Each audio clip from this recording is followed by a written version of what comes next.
Okay, Ms. Hobbs, tell me about what was going on today with the police harassing you after the news report from last night. Well, we were woken up professionally, politely, at exactly 6 a.m. By an officer that just woke us up by saying, good morning, good morning, good morning. And whereas normally we're left to, wake up and gather ourselves on our own, which we normally do pretty early anyway. Sure. I noticed there was a much more detailed police presence than normal. A lot more officers driving by. One sat on that side of the street and made sure that we were, getting our things together as quickly as possible to vacate the benches, which we did, of course. And when we were seated here, normally I'm not seated here because normally I'm out doing my job search, but because of the news story, I just had a spiritual means that knows that today is my day to armor bearer, my sister in Christ, because I know she's here with all of her possessions, her husband's possessions, myself, and another displaced person's possessions. Because what they don't understand is, in order for us to get out and get those jobs, they have to remember we cannot take our possessions with us. Otherwise, it's obvious that we're homeless and displaced. So, in order for us to get a position of employment, gainful employment, we have to give the perception that we are still, sustainable. And basically, if it wasn't for her sitting here with our belongings and guarding them, they would even get stolen, and we really wouldn't have anything. They don't understand that. Even me, myself, I'm working with one outfit for being out here in the environment and one for professional use. And you look very nice, man. Thank you very much. So, and then they don't take into consideration that we don't have anywhere to bathe or change clothes, not to mention from the start, we're not getting enough rest to begin with. But we are trying. We're not using it as an excuse just to be here.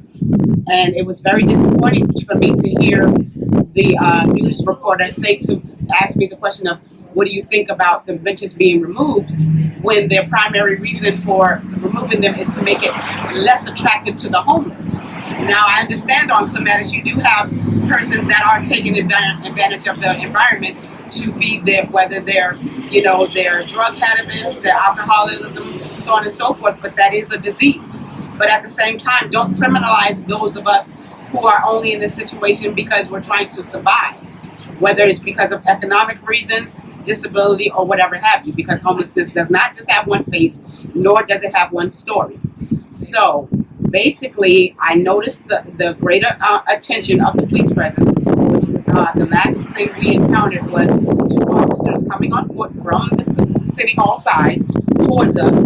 I was seated on that bench behind you, and of course, Sis was sitting here, and if they did see the newscast, I noticed they purposely did not address me, even though I leaned forward to make sure that they could, be aware that I was being very attentive to what they were saying. Right. And what I said to her was, in substance, oh, well, what is your plan for me? And she began to tell them that they're carnival persons and they will be leaving with the carnival within a matter of weeks, maybe at the most a month. Sure. And he said, well, we've been very patient with you all, City Hall, you're in front of City Hall, and you cannot live here. And, and then he began to ask, well, do you have somewhere that we can sit here? Because we want to help you. We don't want to arrest people. Sure. We want to help you by giving you a ticket as long as you can find someone that's willing to testify that they will accept you in. And once again, that's a very nice gesture, but it's unrealistic, because if it was as simple as just call somebody out and say, can I just come live with you or whatever have you, and we had those kind of resources, obviously the bench would not be the choice we would be making. So do you think that the issue is more about appearance?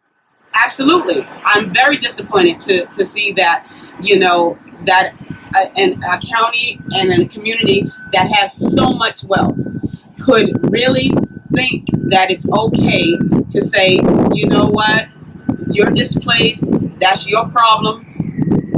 we just want you out of our sight. You're an eyesore. If they really would have some compassion about it, the same ones you see as the eyesores today, guess what? I was once your banker. I was once your medical provider. I was once your customer service rep, your administrative assistant, so on and so forth. And as I saw when I posted, that was given out by one of the beautiful ministries that do I'm so thankful for all the people that are so gracious enough to come out and donate food and resources. My boots were donated by Brother Stephen and his ministry, so on and so forth, that come out and ask, do we need water? Do we need blankets? And so on and so forth. Because my thing is, myself and the rotation of whoever takes the second bench over there, we're completely exposed to the elements. Right. And the last time I checked, shelter was a basic human right. Why would you? It's just moral. Why would you leave people out in the cold, in the heat, in the weather, and then look at them strange when they smell bad or if they look bad?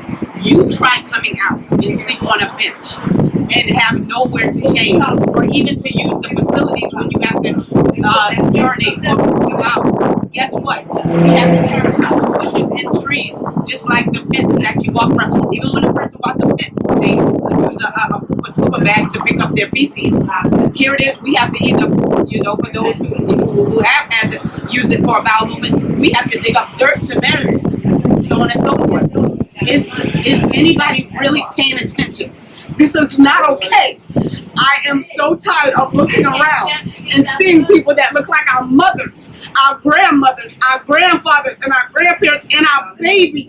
There are so many young people out here that should be in college right now getting their education, and instead they're walking the streets because they're displaced. This is not okay. It is not okay. It is not of God. Anyone who truly calls themselves a servant of God, this is not it. And I thank God for all the servants of God who are doing their little part, of whether with the feedings, with the donating, the babies that come off work from the coffee shop, as well as the Domino's, and they'll just, even if we're sleeping, they leave boxes of food by us, just so that we can wake up and have something to eat. I thank God for each and every one of you. But we can do better, people. We can do better. It's not okay. And I pray that those who have a heart, who have a compassion for people, will come out and stand. I'm not just in this process, I'm advocating for throughout this process. It's not okay. There are so many valuable people out here. If you just even take a moment to speak to even some of the people that I've encountered in this process, you will discover there are amazing talents. I've met engineers, I've met everyone from doctors, attorneys. I've met teachers. Of course, our medical professionals and so on and so forth. I've met a captain who does deep sea diving, and he's living on his boat because he's displaced and cannot afford to pay these high rents. There needs to be a resource in place. There needs to be emergency shelter for persons that, if all they need is to be sheltered for a night and fed and clothed, so be it. But ultimately, to rid this problem, there needs to be no longer employers being allowed to get away with grossly unpaid, and then renters being able to charge these extremely high rents, and then expect it to balance out.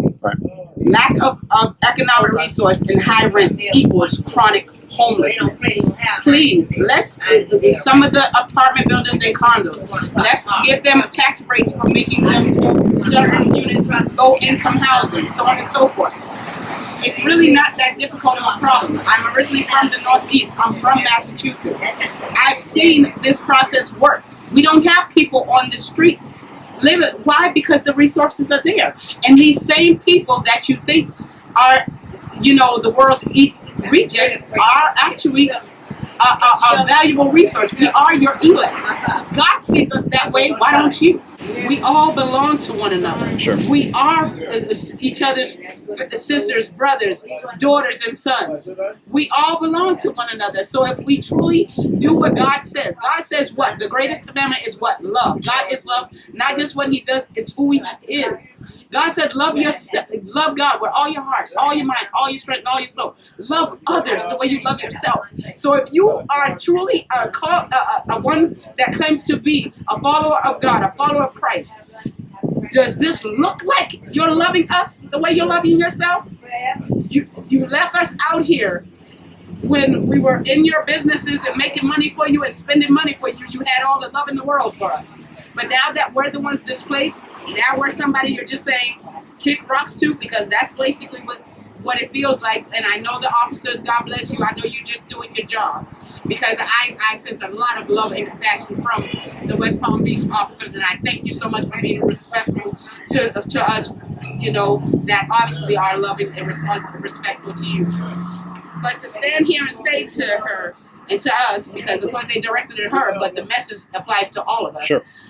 Oh, you know, do you have somewhere that we can just buy you a bus ticket to and go away just to get out of our, you know, our environment, out of our community, you know, and you cannot live here as if, you know, as if we made the conscious choice to say, you know what, this gazebo and this bus bench looks really good. I think I want to make it home, with a train flying by me every night as I attempt to sleep.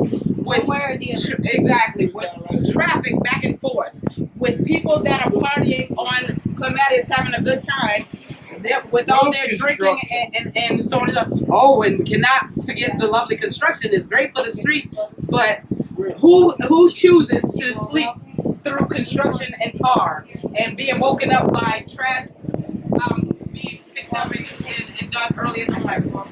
Does that really sound like something that is attractive to the displaced, or as they like to call us, the homeless? Because we're only temporarily displaced. Sure. So I say, people, be careful. Most of us know the saying. The very people that you look down on today may be the very ones you may have to look up to tomorrow.